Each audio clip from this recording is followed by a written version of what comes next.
మెట్రోపై రాష్ట్ర ప్రభుత్వం ఒక పద్ధతి ప్రకారం ముందుకు వెళ్లాలన్నారు ఈటెల. మెట్రో అనుమతులు తొందరగా రావడంలో బీజేపీ ఎంపీల పాత్ర ఉంటుందన్నారు. మోదీ కేంద్ర మంత్రులు వచ్చినప్పుడు మీ ఆశీర్వాదం కావాలనే సీఎం రేవంత్ ఈ రకమైన లేఖలు రాయడం ఎందుకు అని ప్రశ్నించారు.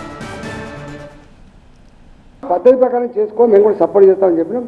చేస్తున్నాం. ఫేజ్ 1 13,000 కోట్ల పైచిలుకు, ఫేజ్ 2 40,000 కోట్ల పైచిలుకు. ఇవాళ మా కట్టర్ గారే దాన్ని చూస్తూ ఉన్నారు. తప్పకుండా అది తొందరగా రావడంలో భారతీయ జనతా పార్టీ మంత్రులుగా, భారతీయ జనతా పార్టీ ఎంపీలుగా తప్పకుండా కమిట్మెంట్తో ఉన్నాం. దాన్ని తేవడంలో మా పాత్ర తప్పకుండా ఉంటుంది. ఇలా రేవంత్ రెడ్డి చెప్పినంత మాత్రాన కాదది. మంత్రులు వచ్చినప్పుడేమో ఆ స్టేజ్ల మీద మీ ఆశీర్వాదం కావాలి, మీరు గొప్పగా మద్దతు ఇస్తున్నారని చెప్తున్నారు. మళ్ళీ వాళ్ళు వెళ్ళిపోగానే ఈ పిచ్చి ప్రయత్నం చేస్తున్నారు.